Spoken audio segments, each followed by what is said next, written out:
Yeah, de nuevo, mil gracias a todos los que se han tripeado el podcast, que lo comparten, que los mandan a su grupito de surf, que lo ponen en el story de Instagram. Ustedes son los que nos están moviendo el podcast y se los agradecemos muchísimo. Llega mucha gente cada vez que lo hacen, y el podcast va creciendo de forma orgánica, de forma natural. Muchísimas gracias a toda nuestra audiencia. Cada vez va creciendo, está creciendo episodio tras episodio y para Simon y para mí es un honor que ya tengamos como esta responsabilidad en la que figuras del surf de Venezuela quieren sentarse a contar su historia. Así que nosotros seguiremos, ya estamos, ya pasamos los 2 meses de hacer contenido semanal y seguimos apuntando al trimestre, apuntando al año y no vemos el límite, estamos tripeando, así que gracias a todos por ayudarnos a esto. Y se me ha olvidado, pero mi nombre es Juan Antonio Hermecheo. Y mi nombre es Simón Torres. Estamos aquí Este, para hablar de surf y hoy tenemos, Iu. Simon. bueno, no olvidemos mandarles un saludo a nuestros hermanos de Prisma Surfboard, Bay Street Surfer, a nuestro hermano Oscar Gurú de Guru Shapes y Andrés Manzanilla Sanabria. Gracias por el intro, hermano. Y coño, hoy tenemos un invitado súper especial, para mí particularmente porque formó parte de mis inicios en el surfing. Estamos hablando de Gerald Way y nada, súper emocionado de tenerlos acá, de que nos cuente su historia. Como dije, para mí, o sea, yo comencé a surfear en la escuela que él tenía, Zona Radical, hace un montón de años y nada, me emociona tenerlo acá. Gerard, primero que todo, mil gracias, Gerard, por la oportunidad de poderte entrevistar, de que echaras tu cuento. Curiosamente, se sintió burda de raro entrevistar a un locutor profesional que lleva haciendo esto por más de 20 años y nosotros somos completamente amateurs, y se notó. Pero nada, muy agradecidos de poder tener la oportunidad de conocer a Gerard, de que nos eche su cuento, para mencionar un poco sus logros.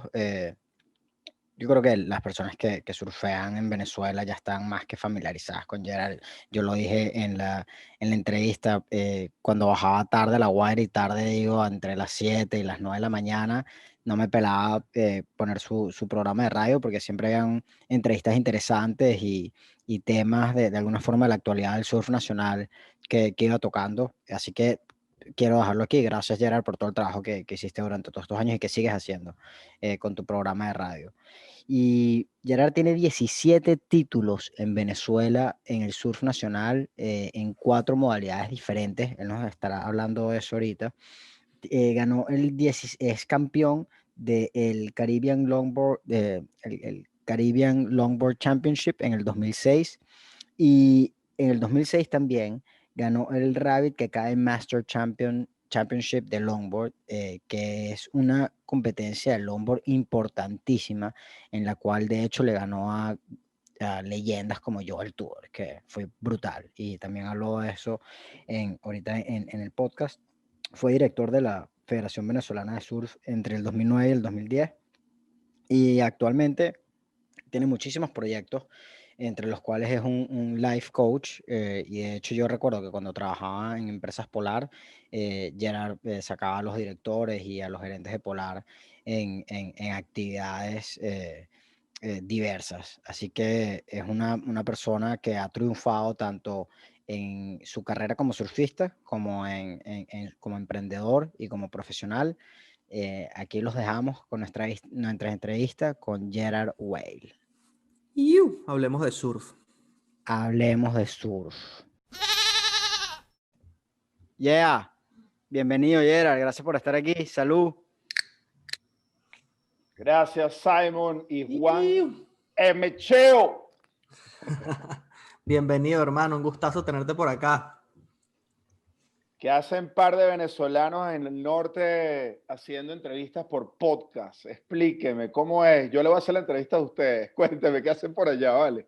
Tratando de reconectarnos un poco con la cultura en Venezuela que tanto extrañamos, ¿no? Especialmente con la cultura del surfing. Qué fino, vale. Gracias Tratar por de... la oportunidad a ambos y por tomarme en cuenta. Qué fino que estén entrevistando a varias de las figuras emblemáticas de la historia del surf en Venezuela y que me den la oportunidad de estar entre esos primeros 10 episodios. Es todo un honor y un orgullo de que, bueno, primero que los quiero felicitar porque están haciendo un trabajo de investigación y están llegando a los que son trabajo que yo vengo haciendo hace mucho tiempo y que han entrevistado a varios de los que han sido protagonistas en algunas de las épocas y etapas del libro que estoy escribiendo, que está a punto de publicarse en Amazon, tanto en formato digital como en formato en físico. Y bueno, y me encanta la diagramación, creo que por ahí es la mano peluda de Simón, que siempre ha sido súper creativo, y me encanta la manera como lo están planteando, muy fresca, súper chévere, felicitaciones. Gracias, ¿no? Imagínate, yo creo que, no sé si estás enterado, pero ya tú has formado parte del trabajo de investigación de este podcast. Nosotros, jorungando por ahí en internet, nos conseguimos con un documento que tú creaste que más o menos resume la historia del surfing en Venezuela, ¿no? Y de ahí hemos sacado varios de los personajes, Sí. entre ellos Luca, que bueno, que por coincidencia es un gran amigo, yo sin saberlo fue uno de los partícipes de los comienzos de la historia de Venezuela, ¿no? O de una época determinada. Sí, sí, sí. ¿Sabes lo interesante de este trabajo de investigación? Es que todos nos conocemos, pero no interconectamos, como tú dices. Y muchos de los que son considerados como los protagonistas y las leyendas y los pioneros, no son los pioneros, sino que son segunda, tercera generación. Hay unos primeros surfistas que se estaban perdiendo entre las historias, porque bueno, algunos han muerto, algunos están demasiado viejos y tuve la oportunidad de entrevistarlos o entrevistar a quienes los conocían. Entonces, es súper interesante poder reconstruir una historia que yo no había nacido. Yo voy a cumplir 50 años en 2 semanas. Y yo no había nacido y ya había 5 años de historia de surfing en Venezuela o 6 años de historia de surfing en Venezuela. Sin periódicos, sin videos, sin televisión por cable. Entonces, claro, eran historias que si no se salvaban, iban a quedar en el aire. Entonces, súper fino el poder hacer el trabajo que estamos haciendo en conjunto, de poder aterrizar a la gente, algo que yo siempre digo, ¿no? Es explorar el pasado para recordar el futuro. Escuchen esto, es profundo. Explorar nuestro pasado para poder recordar cuál va a ser nuestro futuro conociendo el presente. Si tú no estás claro de por qué somos lo que somos, lo bueno y lo malo del surfing en Venezuela, hoy en día, que ese es el último capítulo del libro, Olas del ayer y de hoy, que hago un crossover donde cada uno dice lo bueno y lo malo de cada una de las épocas, de antes y de ahora, y cuáles son las oportunidades de mejora. Entonces, claro, ahí comienzas a aterrizar y hay una sola palabra que queda allí. Tú lees las 300 páginas del libro y se resume en una sola palabra. ¿Cuál es la palabra? Surf. Educación. Ok.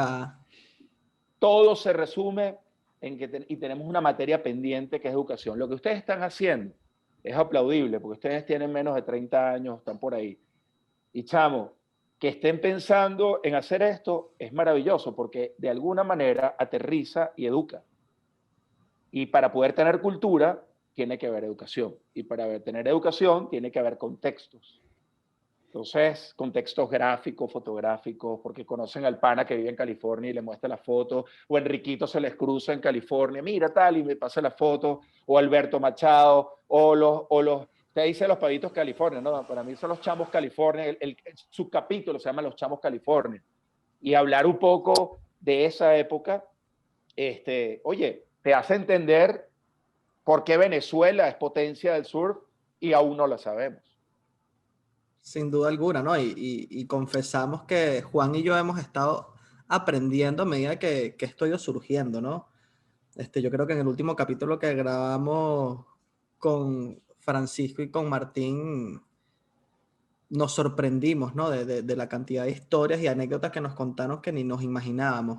Y ha sido realmente un gusto, ¿no? Poder sentarse a escuchar y aprender de dónde viene la cultura de nuestro país en términos del surfing.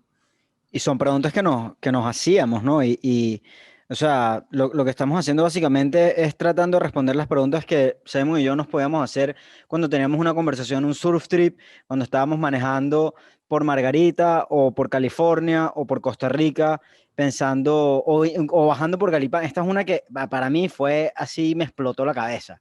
Que todas las veces que bajamos por Galipán surfeando, que a mí me encantaba hacerlo y lo hacía cada vez que tenía la oportunidad, y decíamos, brother, ¿tú te imaginas cuando el teleférico estaba activo? Nosotros bajando por ese teleférico con las tablas. Y yo en verdad en mi cabeza no pensé que era algo que la gente hacía. Y cuando Francisco y Martín lo dijeron, o sea, fue una revelación de, wow.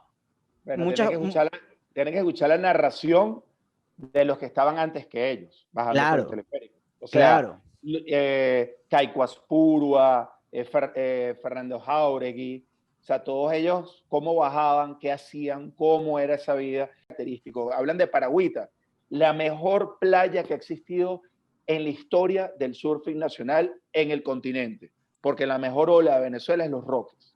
Eso lo he visto tipo Indonesia. Pero en continente, Paragüita, según las narraciones que me dan diferentes personas que ni se conocían, era un lugar paradisíaco y estoy seguro que los que compartieron con ustedes ya les envenenaron la mente, ya tienen por ahí una imagen, pero cuando lean el capítulo que hablo de Paragüita, donde yo entrevisté a 8 o 10 personas de la época que inclusive no se conocían, armándoles, digamos, narrando, describiendo cinematográficamente esa playa, casi que me devuelvo en Back to the Future, en el carrito para esa época, para surfear esa playa que la destruyeron cuando construyeron el Palito, la refinería del Palito, la destruyeron, la dinamitaron. Es la mejor playa de surf. Qué duro, Toda ¿no? esa historia está ahí. Pero ¿saben qué? Yo le dije a Juan que me siento súper feliz de ser parte de esto porque tiene la oportunidad de poder hablar sobre mi historia en el surfing, porque dentro del libro no existo. No existe nada de lo que yo haya hecho. O sea, yo me ¿Y borré. esa decisión por qué? Por una cuestión ética, sentí la necesidad de que me convirtiera en un narrador donde tejía las historias de cada uno, contrastándolas y verificando de que llegase a una realidad de 1 millón de realidades que se pueden describir y que bajo ningún motivo cualquier persona malintencionada vaya a decir que yo estaba colocándome allí por algún motivo o qué sé yo. Yo preferí borrarme, desaparecerme y contar la historia de los demás, que aparte creo que son mucho más interesantes, porque tuvo a un Culo de Gato Guzmán, o tuvo un Víctor Souto, o tuvo un Pedro Roque, o un Magno Martínez, un Lolo Bellorín. Dice, no, el mejor surfista de toda la historia. No, señores, habían surfistas, los mejores de cada época de la historia. ¿Ok? Entonces Claro. eso es importante, Claro, porque sin duda.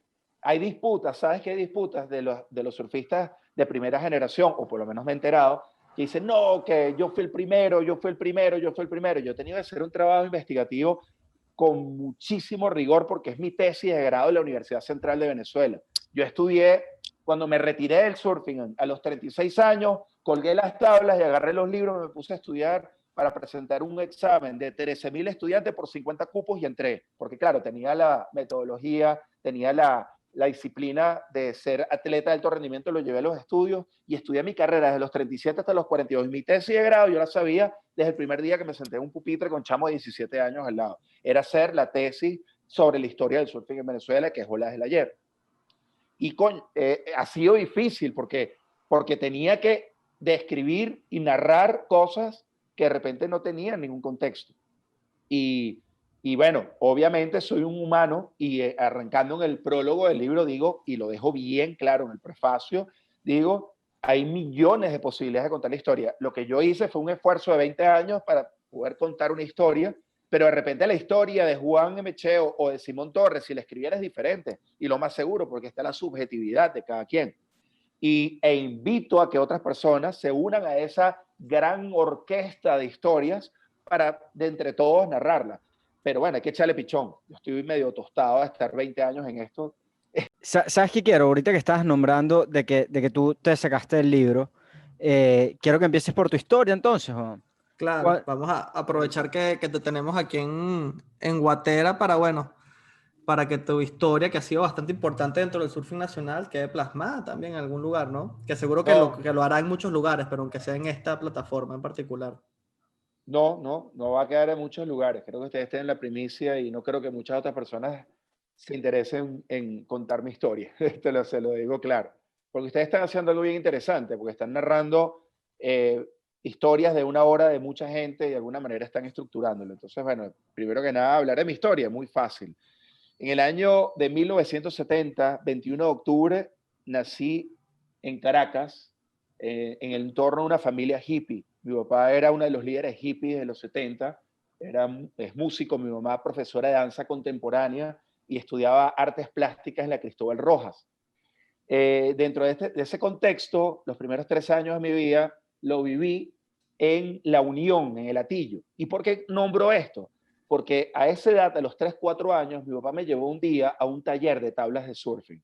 Las tablas, el taller de tablas de surfing que había allí, se llamaban Lucay. Estaba Luis y Caico Aspurua, que eran los que construían las primeras tablas de surfing. Y yo con 3 o 4 años me acuerdo de unos hippies greñudos que fabricaban tablas por la zona donde yo vivía, que era en La Unión, por el Atillo. Cierra capítulo, mi papá decide retirarse joven a los 30 años. Él dice que todo el mundo trabaja hasta los 60, 70 y se retira. Él dijo, yo me voy a retirar de joven y voy a trabajar después hasta el resto de mi vida. Pero me voy a retirar con energía, voy a hacer lo que me dé la gana y de retiro va a ser con juventud. Y nos fuimos a vivir a los páramos de Mérida. Viví 6 años a 2.500 metros de altura en una finca a luz de vela, estudiaba a luz de vela. Wow. Y bueno, después de 6 años de comer de las hortalizas orgánicas de nuestro huerta, de montar a caballo yeguas salvajes y de construirme mis juguetes cortando las ramas de madera. Un día le dije a mi papá, donde hacíamos meditación zen, papá, quiero hablar algo muy importante contigo. Subimos, 6 de la tarde, neblina, los dos viendo la laguna, y le dije, papá, yo entendí lo que es estar desconectado de lo material, estar conectado con tu verdadera esencia y la verdadera esencia de la vida. Pero yo quiero ser un niño normal.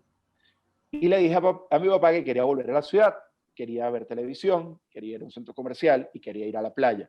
Cuando llegó, compró una acción en el Club Puerto Azul. No, el Club Marina Grande, perdón.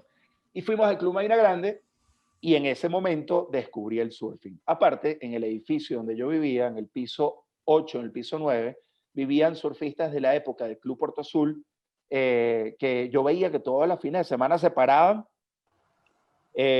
a las 5 de la mañana, yo me asomaba y se montaban con las tablas y se iban, pero de manera religiosa. Y yo decía, claro, eso tiene que ser demasiado bueno para que todos los fines de semana, sábado y domingo, al oscuro, se montaban con los carros y se iban a surfear. Te tengo Le una pedí, pregunta. ajá. Desde esta época, no estoy seguro qué año es, pero estoy seguro que estamos todavía en los 70. Ya existía Pelúa Bay, la ola del Club de Marina Grande, la izquierda. No, esto es al año 1981-82 cuando empecé a surfear. Yo soy una generación, yo soy Ok. como cuarta o quinta generación, pero sí te puedo hablar. En Marina Grande existían en ese momento muchas playas, porque al principio no había malecones. Entonces, en Ya. Marina Grande comenzaron a subir los points a medida que fueron construyendo los malecones. Estaba el Club Marina Grande y Pelúa se formó del lado derecho del malecón de Playa Marina Grande Paga.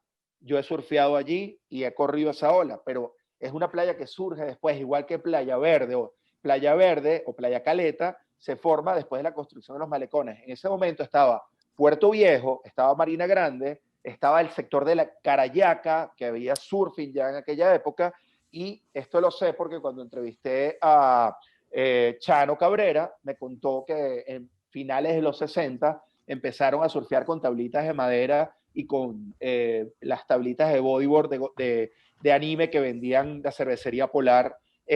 Comenzaron a correr olas en esa época en el lado oeste de La Guaira. Esa es la Brutal. respuesta. Brutal. Bueno, entonces, comencé a ir a Marina Grande y me enamoré perdidamente del surfing, que yo contaba de lunes a viernes las horas, los minutos, los segundos, para bajar con mi viejo en un Fairmont azul que estaba oxidado y le pegamos tape plomo para que no se despegara el techo, porque estaba corroído por el salitre, porque como amarraba las tablas y con el salitre, pues se había oxidado el techo y lo teníamos con tirroplomo. Y bueno, bajamos mis panas de la época, Juan José Lomasi, Manuel Galván, era un grupito de chamos, bajamos a Marina Grande, pero yo me lo tomé en serio, en el sentido de que primero me acuerdo que corrí la ola y la crucé así de medio pie y me enamoré, y después hice un campeonato en el Club Marina Grande. Yo tenía 14 años, fue el primer evento donde participé en la categoría infantil y lo gané. Pero bueno, disculpa, te tengo una pregunta. En esa época, tú competías esto es lo que yo recuerdo, corrígeme, pero competías en shortboard, bodyboard y longboard, ¿no? Ok, no, te estoy hablando antes de eso. Yo los primeros 8 años de mi vida no competía. Era puro free surf, Cuyagua, Puerto Cruz en Margarita. En diciembre me iba con mi viejo, nos quedábamos un mes en Playa Cardón y me iba caminando a los 12 años de Playa Cardón hasta Playa Parguito. Surfeaba 8 horas, no tomaba agua, no comía. Llegaba insolado, me llevaban en emergencia porque se me insolaban los ojos. Me decía no puedes surfear por 2 semanas y el día siguiente me volví a meter. Era prácticamente o sea, no sé cómo explicarlo. O sea, yo creo que he visto personas enfermas por el surfing pero yo creo que yo estoy en un nivel más allá de la enfermedad. Bueno, tengo 50 años y fíjense que estoy activo y no he parado de estar metido en el agua porque es que estoy enamorado de este deporte.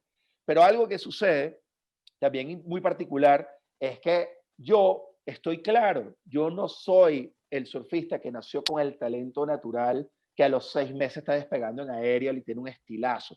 Yo he tenido que construir mi talento, he tenido que echarle muchísimo pichón para construir lo que construí. Tengo mis detractores, no, ¿qué tal? Bueno, ganen un campeonato latinoamericano del Caribe de longboard, que lo logré a los 36 años, ganen el campeonato Rabicacay Longboard Classic mayores de 30 años con hawaianos, australianos, gringos avalados por la SP y después de eso critiquen, ¿ok?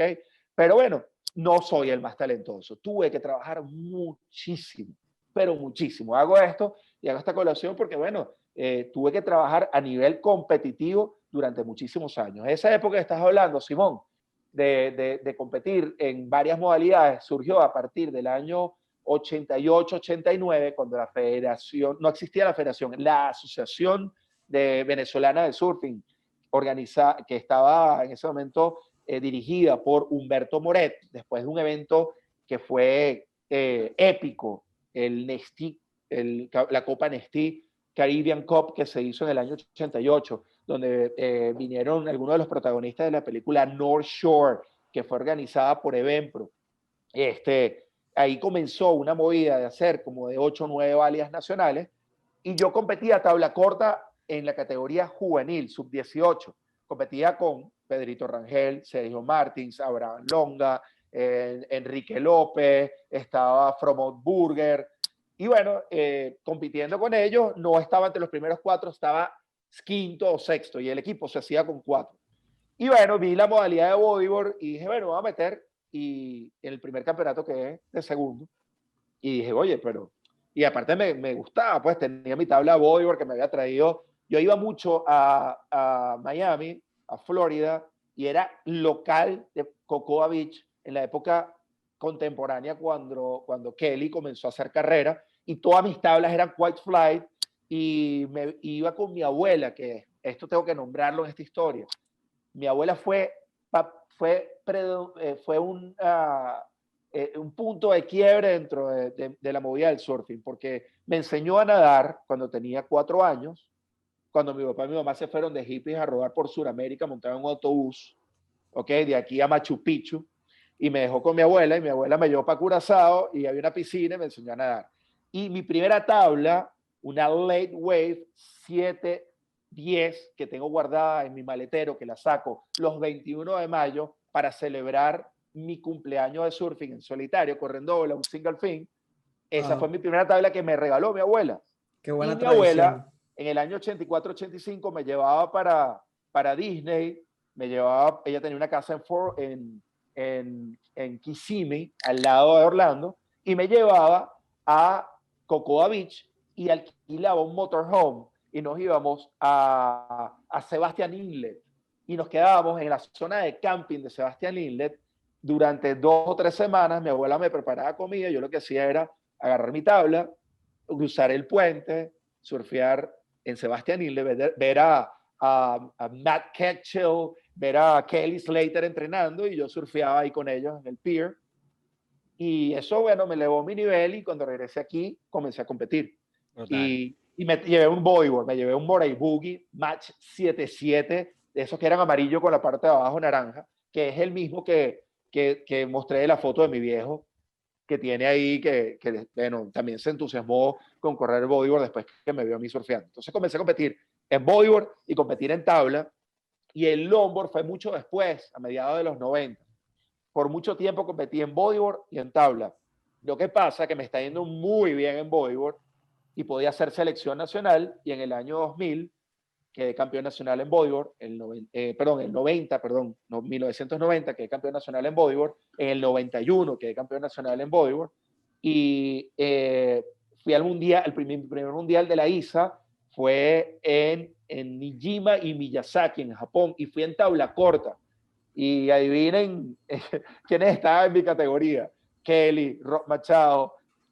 En ese viaje estuvo Enrique Aular, que para mí ha sido un mentor de los grandes, fue el que me dio toda la mentoría cuando fui a mi primer viaje a Hawái, que para mí también eso fue un honor, ser el primer venezolano en competir en Banzai Pipeline el año 94 en bodyboard, en la etapa, en el campeonato mundial, donde se decidía el campeonato mundial, y llegar como venezolano por primera vez y ondear la bandera allí, y pasé 3 rondas de 133, logré quedar de 33, eliminando un poco hawaiano, que nadie se lo imaginaba. En ese momento no había redes sociales, y la noticia llegó por teléfono al show que se hacía en Orlando, y se corrió la voz de que, bueno, que ya había llegado a 4ª ronda. Después me eliminaron.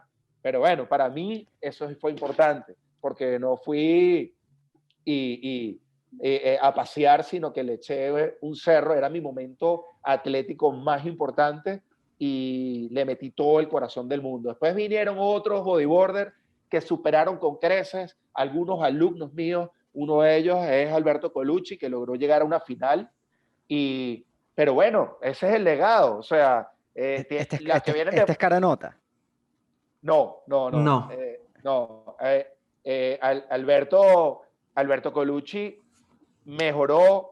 Y Lumar Guitar en categoría femenino también quedó muy bien plantada allí, y fueron alumnos míos de mi escuela cuando empecé en el 92. Y Angelo Carenota también le fue bastante bien, ¿no? Angelo Freda, alto pana, un excelente bodyboarder que está en Islas Canarias partiéndola. Mis respetos para él.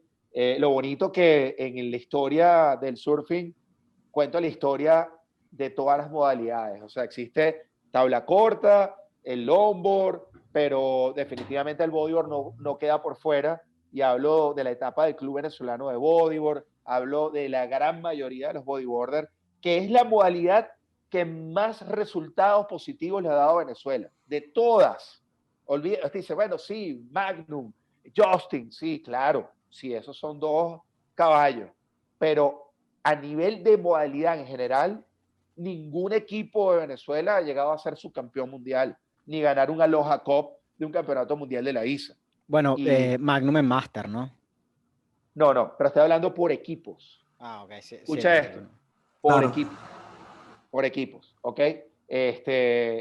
Sí, no, Magnum Martínez, primer campeón mundial de la ISA Master, y ¿sabes qué?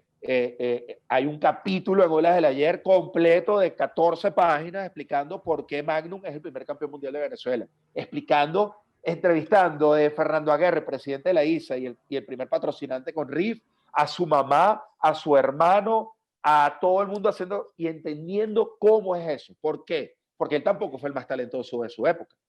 Magnum no fue el más talentoso de su época. Sí, en la época de Magnum estaba Pedrito, estaba Sergio, estaba X, y él... El mismo Cherokee. el mismo Cherokee tenía más talento que Magnum. Sí, justo estuve hoy compartiendo esta mañana con Enrique Ular y me contaba un poco de eso, ¿no? De cómo el enfoque fue lo que llevó a Magnum a donde llegó, ¿no? Y oye, te quería preguntar, yo recuerdo que tú tuviste tu propio modelo BZ, ¿no? De bodyboard. Sí, sí, eso en el año 94, regresando de Pipeline, firmé un contrato con BZ. Yo podría decir que fui uno de los primeros, quizá el primer venezolano que firmó un contrato con una marca gringa en bodyboard. En bodyboard estoy seguro.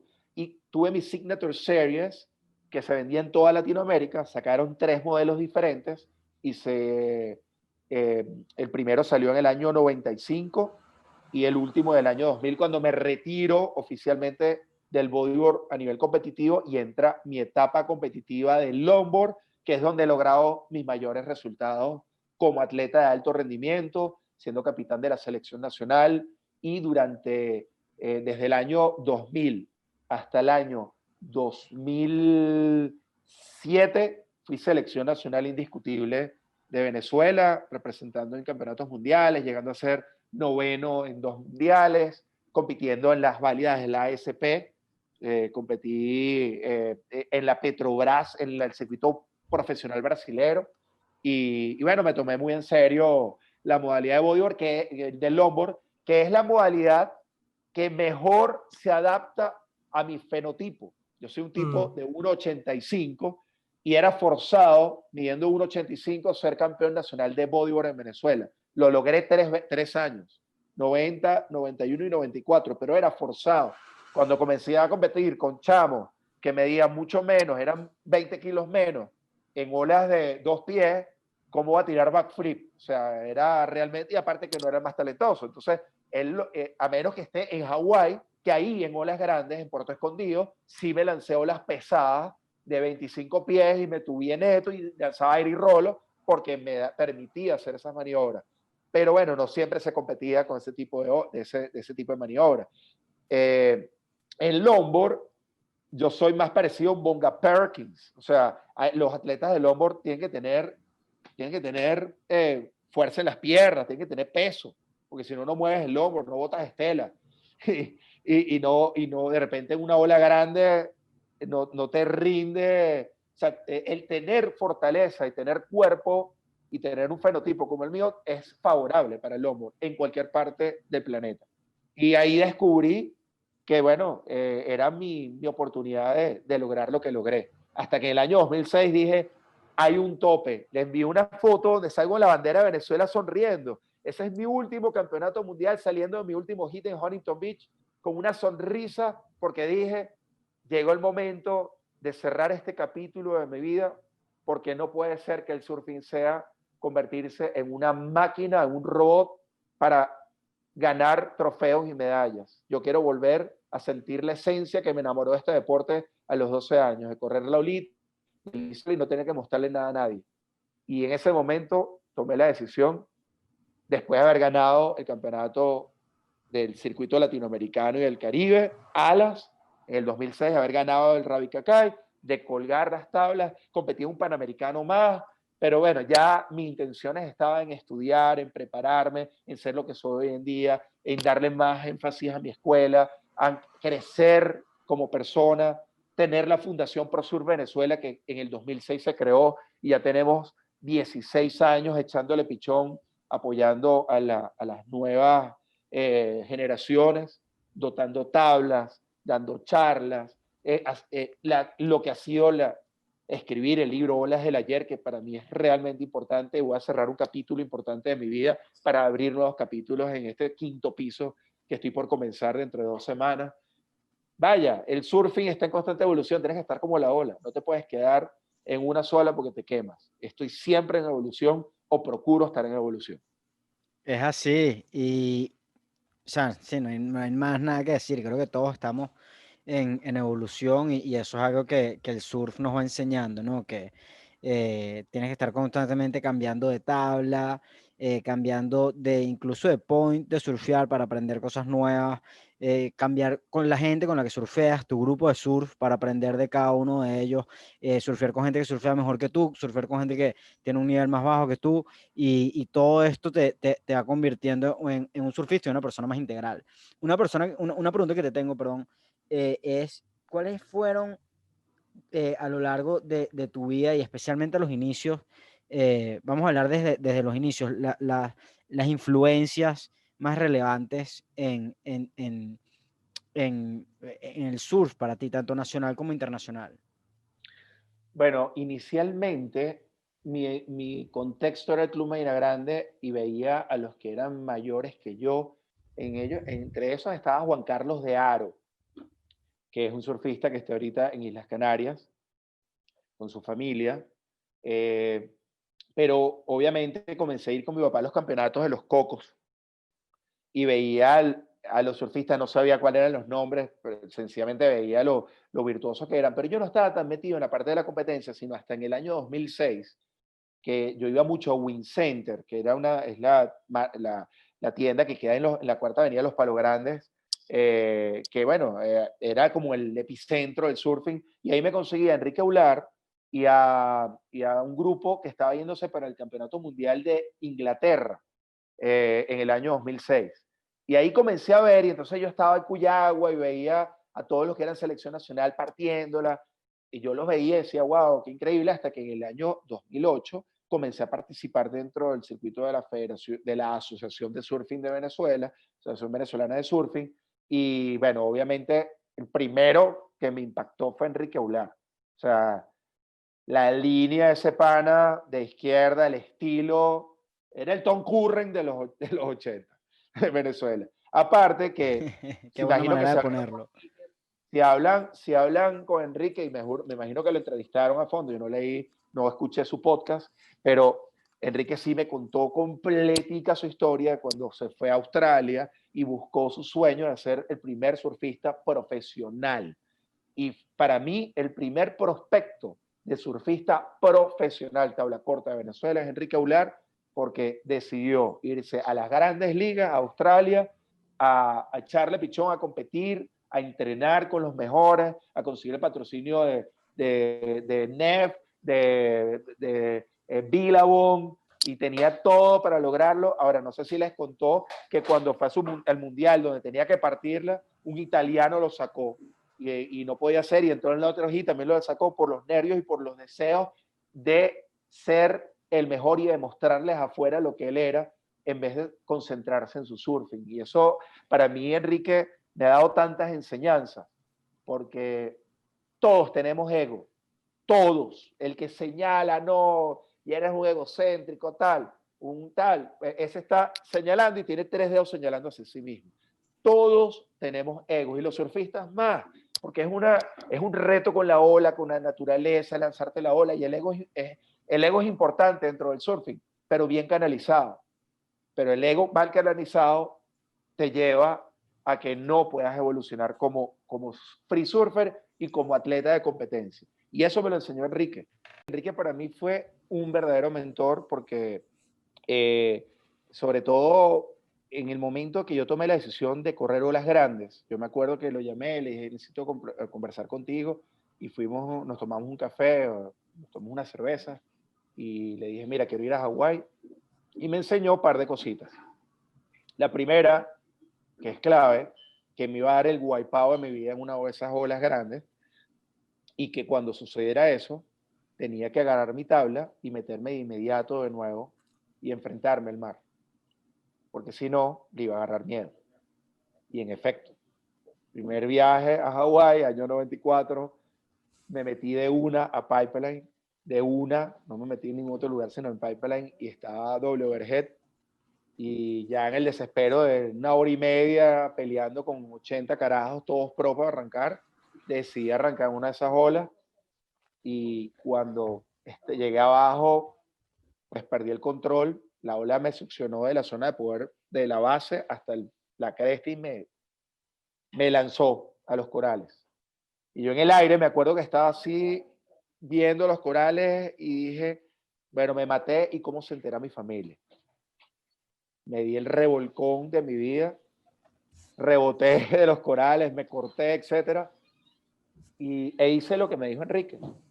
Salí medio mareado, golpeado, y agarré mi tabla y me volví a meter. Esa es una lección que me dio Enrique y la tengo siempre presente. Pero me hablaban de otros referentes de la época. Bueno, obviamente. Sí, internacionales, ¿no? O sea, sabemos que ya quedó claro que Enrique ha sido la persona del surf nacional que fue como mentor y que tuvo mucha relevancia en tu carrera. Eh, Ahora el nivel internacional, como que, ¿qué era lo que Uf, seguías? ¿Qué era lo que te movía? bueno, definitivamente a mí me encantaba Martin Potter. O sea, Martin Potter fue el primero del surfing explosivo, el primero de los carros, el primero que lanzaba los aéreos con esa tabla Town and Country, con unos quiebres verdes fluorescentes y definitivamente ese era mi ídolo cuando logró su título mundial. Eh, hay que hablar de Maroquilupo, el backside de Maroquilupo con el centro de gravedad abajo en Jeffreys Bay era alucinante. O sea, para mí sigue siendo uno de los mejores backside de la historia. Surfista preferido de Simon. Bueno, Sí, o sea, señor. es alucinante.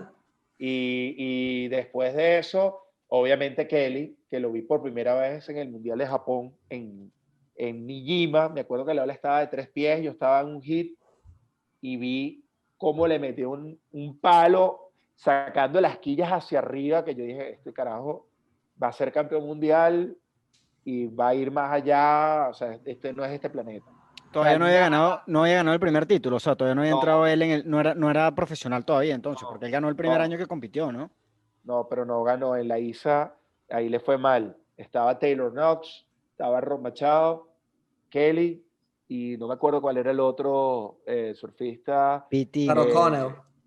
Pat O'Connell, exacto, esos eran los 4. Que el Mundial de Japón para mí fue la apertura de mi carrera como atleta internacional y me abrió el mundo y me sembró la necesidad de viajar por el mundo. Yo viajé a 45 países y fui a 8 mundiales y a los Panamericanos y después combinando eso con todas las valias del Tour Mundial GOV que los hice entre el año 2005 y 2000, no, perdón, el año 95 y el año 99, 2000, luego el circuito latinoamericano, hice todo el circuito profesional Petrobras, eran 89, no, 79 brasileros y un venezolano en el circuito mierda. profesional Y eso de era Lombard, con Lombard, ok. en Lombard.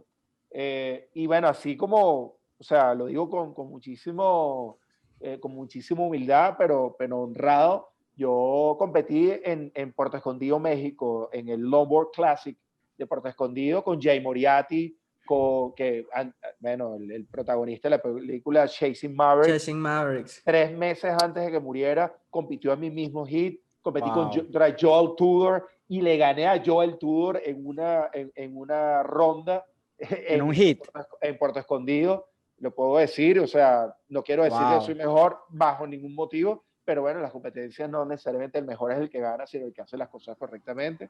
Y le gané a Joel. Sí, el mar te mandó las olas, pues. Y Y, tú en, las y supiste agarrar. en bodyboard me queda haberle ganado a Jeff Howard. Jeff Howard es como decir el John Florence del bodyboard. Pero en Japón, en Miyazaki, en olas como las de Venezuela, el pana cuando salió batuqueó la tabla, porque no entendía este venezolano con el fenotipo que no soy de bodyboarder y lo partí, pana, pasé yo a la tercera, cuarta ronda y fue loquísimo ese viaje porque me fui por Nueva York y el boleto aéreo decía las 13 horas y yo estaba leyendo era la hora de llegada a Japón, que era el mismo día, y llegué tarde y perdí el vuelo. O sea, llegué cuando el avión se estaba yendo, porque vi la hora de llegada a Japón pensando que era la hora de salida. Tuve que quedarme una noche más en Nueva York y llegué prácticamente, literalmente, o sea, llegué a Tokio, me monté en el tren Shinkansen, llegué a Torami Chiba, me bajé, me puse el wedge y entré al hit. Y en ese hit eliminé a Jeff Howard, cansado, sin dormir, reventado. Mira, O sea, tienes una memoria prodigiosa que te recuerdas el nombre del tren, weón. Eso me impresiona. Y también otro comentario que tengo es que brutal estas experiencias. O sea, cuando yo escucho estos cuentos, esta experiencia, sin duda creo que es lo que, más allá de ganarle a todos los que le ganaste, el hecho de estar ahí, de estar en esos lugares, de surfear esas olas, de estar en el agua con Joel Tour, con este pana, con el Gomero, que en verdad no sé el nombre, pero con, Jeff Howard. con Jeff, con este pana de Chasing Mavericks y con todas estas leyendas, oye, o sea, yo creo que esos momentos de por sí son el mejor premio a la experiencia, ¿no? Saben que hablando de quien fue mi máximo rival competitivo en el lombo, Ronald Reyes, que nació con todo el talento. O sea, todo el talento que, ojo, todos nacemos con talento. Si no hubiese tenido talento no hubiese llegado a ningún lado. Lo que pasa es que tuve que construirlo, fabricarlo, así como Magnum. Magnum ha sido para mí un Lo referente. entendemos. Hay prodigios, prodigios atléticos y hay personas que tienen que trabajar más. El ejemplo perfecto, Cristiano Ronaldo Messi, ¿no? O sea, está el que más Claro. trabaja, el que más empuja y el que nace como que es un extraterrestre. ¿No? Bueno, Magnum Martínez para mí es un gran referente también. Tengo que nombrarlo. Lo tengo que nombrar porque es una combinación de disciplina, mística, porque es un tipo espiritual real. Hay quienes se venden como espirituales y místicos y hay quienes son místicos. Y hay personas que no parecen místicas y son místicas. Entonces uno no se puede dejar llevar por las apariencias. Y Magnum es lo que es. Y hay algo que yo aplaudo y es una de las cosas que yo procuro ser de mí mismo, es ser auténtico. Yo creo que un surfista debe ser auténtico, debe ser fiel a lo que piensa, a lo que siente, a lo que hace. Y algo que yo he tenido que luchar durante toda mi vida y lo aprovecho para compartir acá, es que para los surfistas yo soy un tipo demasiado serio. Y para la ¿Por qué? gente, ¿Por qué? no, ya te voy a explicar, y para la gente que trabaja en Procter & Gamble, que son egresados de IESA, yo soy demasiado relajado. Yo he tenido que nadar entre esas dos aguas y yo he dicho, bueno, ¿por qué no puedes ser un surfista que escribe un libro y estudia comunicación social y se gradúa con 19 promedio? ¿Y por qué una persona que trabaja como coach certificado para CEOs de Polar y los lleva a hacer actividades y dinámicas de liderazgo, no puede ser un surfista? Entonces, lo interesante de cuando yo doy conferencias hoy en día es que yo entro y digo esto y digo, aquí está el surfista y le voy a hablar el surfista y yo soy auténtico, soy lo que yo soy y no tengo que cambiarme de un disfraz de uno a otro. Yo soy el que soy los 7 días de la semana, las 24 horas, los 365 días del año y toda la vida. Eso es valioso. Y eso lo tiene Magnum. Yo he aprendido de Magnum muchísimo eso, la parte mística, el tema de la conexión cósmica, las cosas que van más allá de lo evidente y lo que uno puede ver. Y en el surf, si no estás conectado con la parte cósmica, pues lamentablemente te estás perdiendo buena parte del viaje.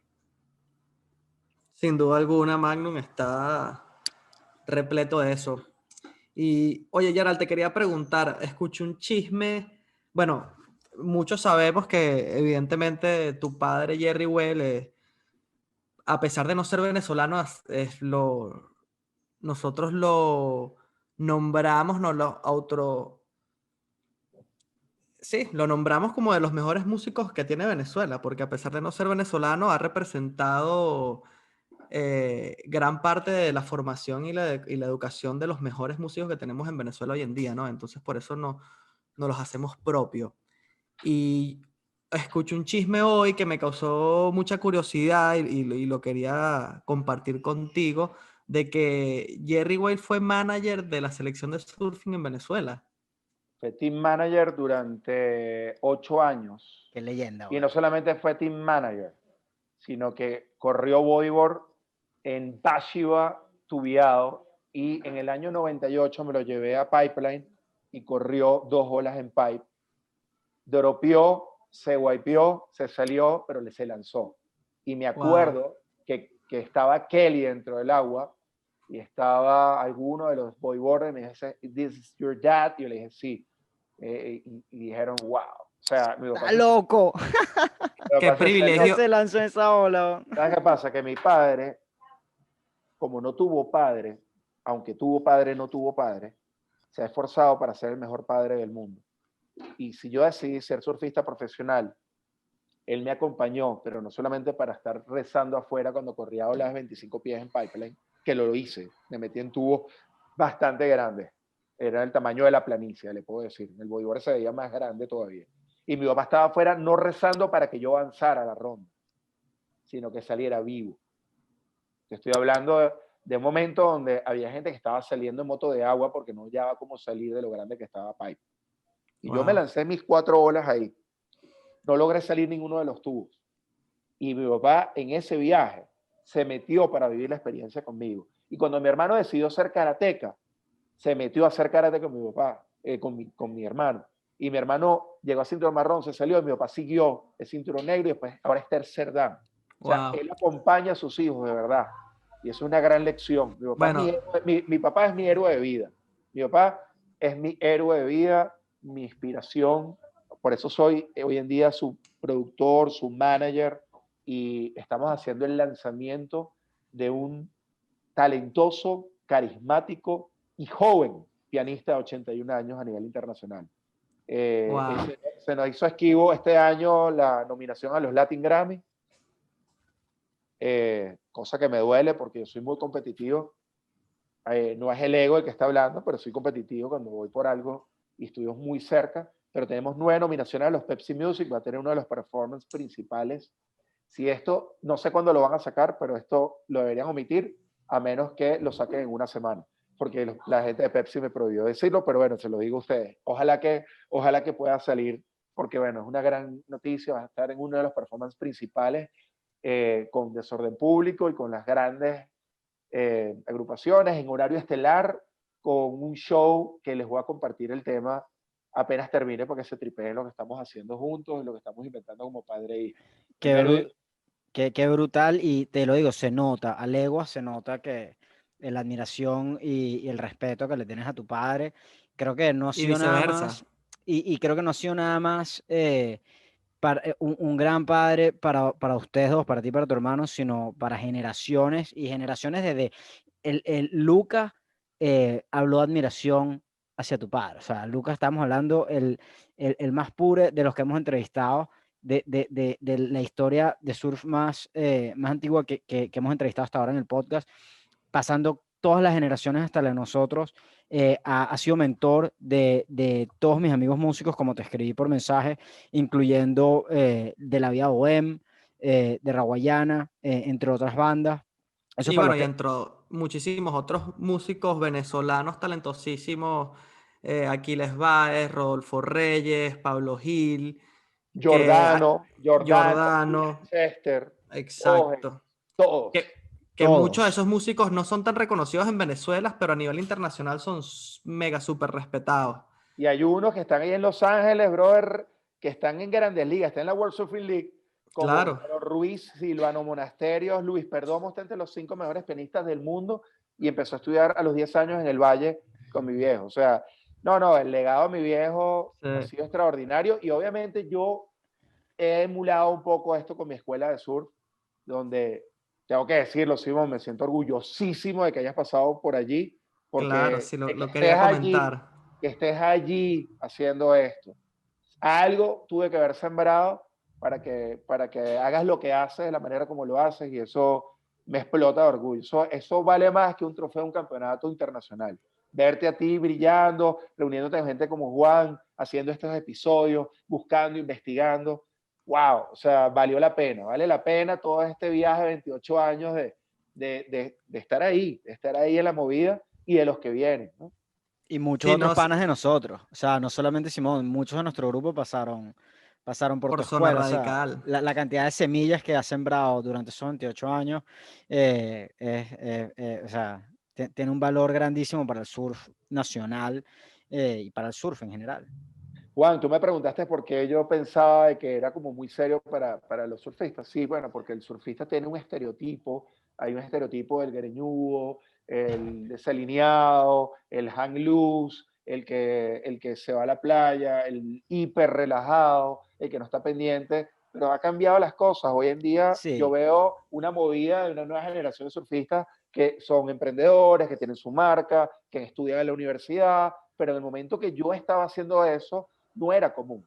O sea, existía Enrique Ular, que para mí fue un referente también en ese sentido, un chamo que es educado, o sea, tenía unos talentos Ejemplar. extraordinarios, Sí. ejemplar, y yo obviamente copiaba lo bueno de él. O sea, nadie es perfecto, todo el mundo tiene sus defectos, pero era alguien que yo me sentía y había una cercanía, ¿no? Entonces, eso creo que es bonito, moldear, ¿no? Y modelar para el futuro, explorar el pasado para entender el presente y recordar nuestro futuro. Ese es como el lema de lo que de alguna otra manera manejo. Pero eso, o sea, y me decían, no, vale, o sea, me veían, yo soy una persona que me enfoco en las cosas que hago, entonces de repente no era el tipo más sociable, no lo sigo siendo, pero sí soy mucho más sociable que antes.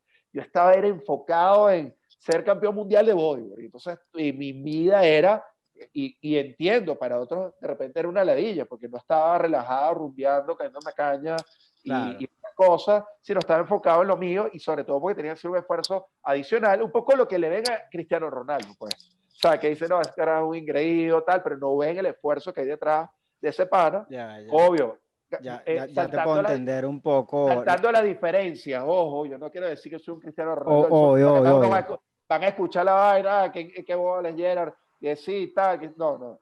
No, Pero pero puedo por entender ejemplo, que eras muy serio. Ya entiendo porque dices que eras muy serio para los surfistas y al mismo tiempo en la época en la que tú o sea, estabas compitiendo y estabas ejerciendo tu carrera como surfista, había muchos prejuicios que se han ido rompiendo a lo largo de los años al punto en el que la generación que estamos viviendo, Simon y yo, esos prejuicios ya no existen. O sea, se han ido rompiendo, ya eso, yo me siento muy, muy a gusto con su generación.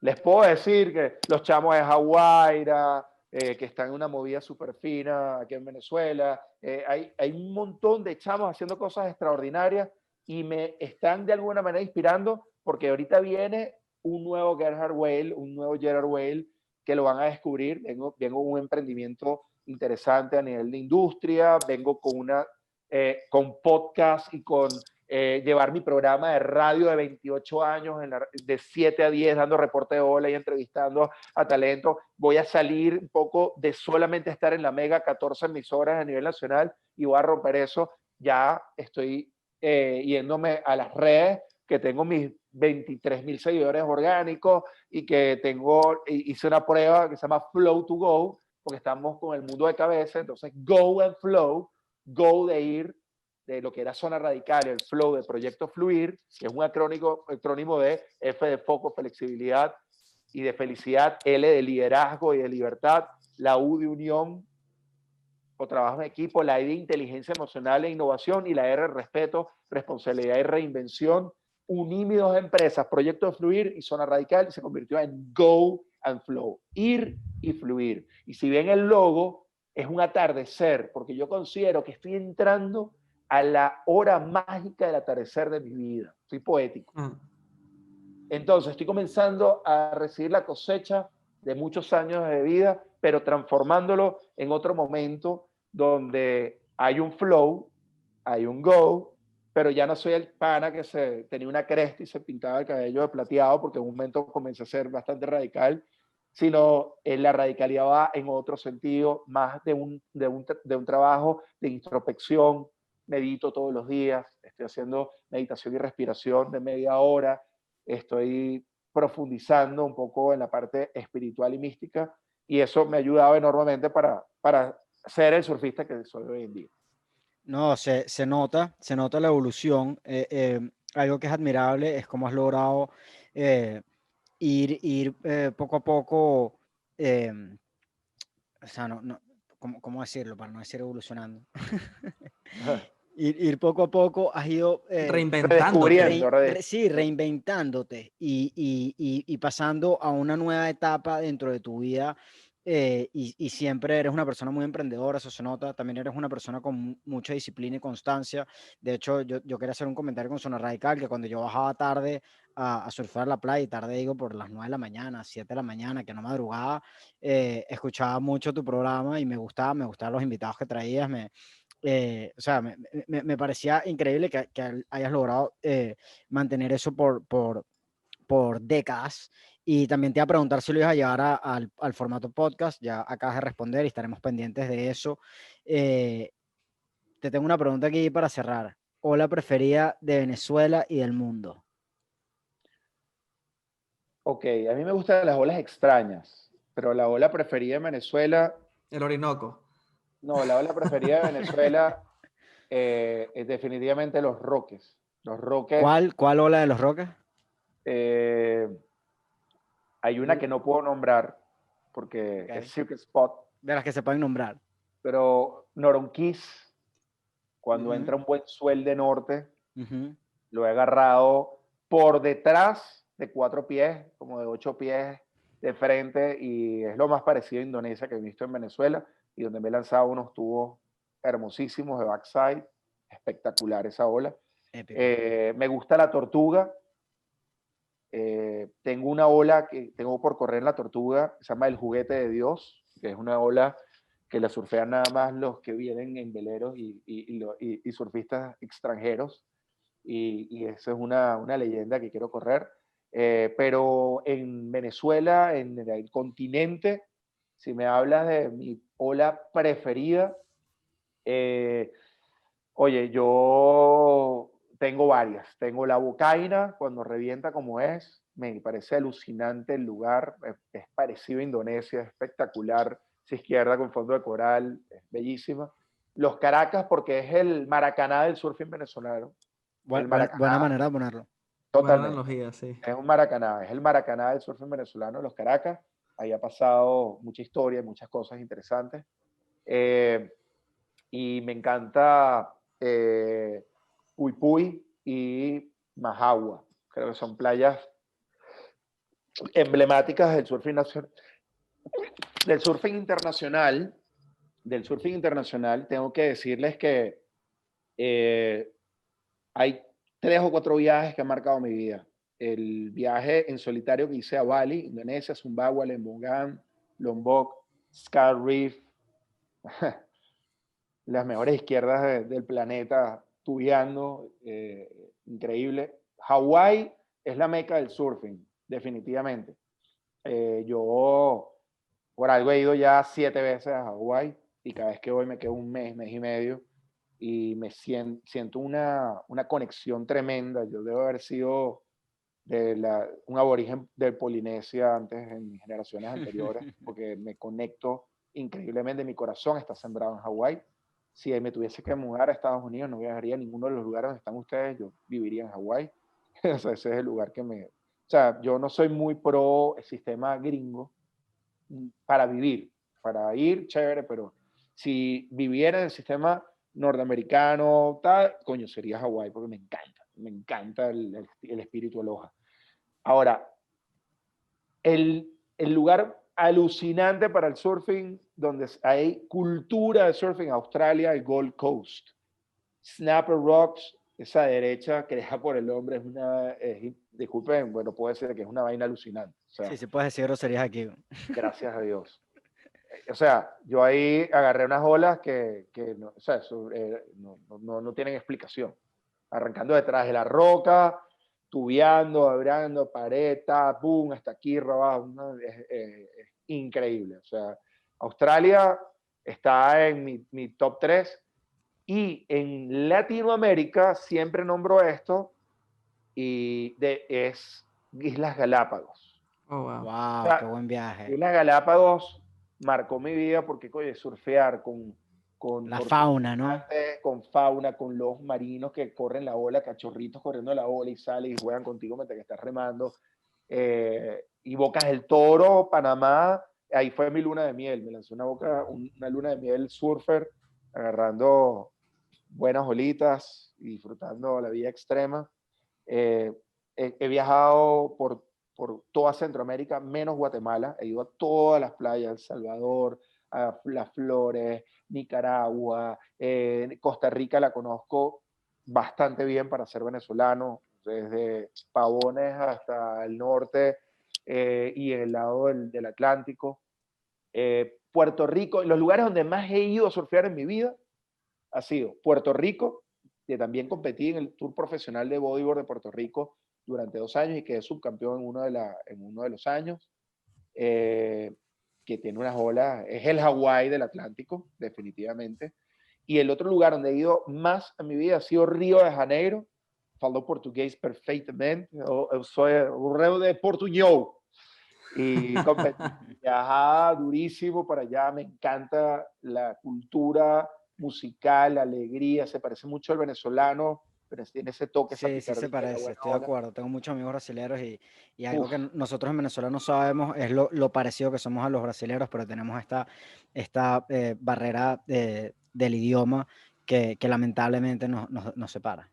bueno, yo rompí esa barrera, hablaba bastante mal el portuñol, me puse a estudiar en el Centro Portugués, el Centro Cultural Brasilero, y bueno, hice casi todos los niveles y bueno, ahora lo machaco mucho mejor. Eh, y bueno, Ecuador, fíjate que hablé de Galápagos, pero Ecuador, ahí gané mi primer campeonato internacional en Playa Montañita en el año Montañita, 91. qué Sí, buena. él ganó Magnum en Open Table, yo gané en Voleibol. Wow. Y Ahmed Pérez quedó segundo en Junior Table. Y ese viaje tiene una anécdota que te voy a contarla acá porque es perfecta para Guatera.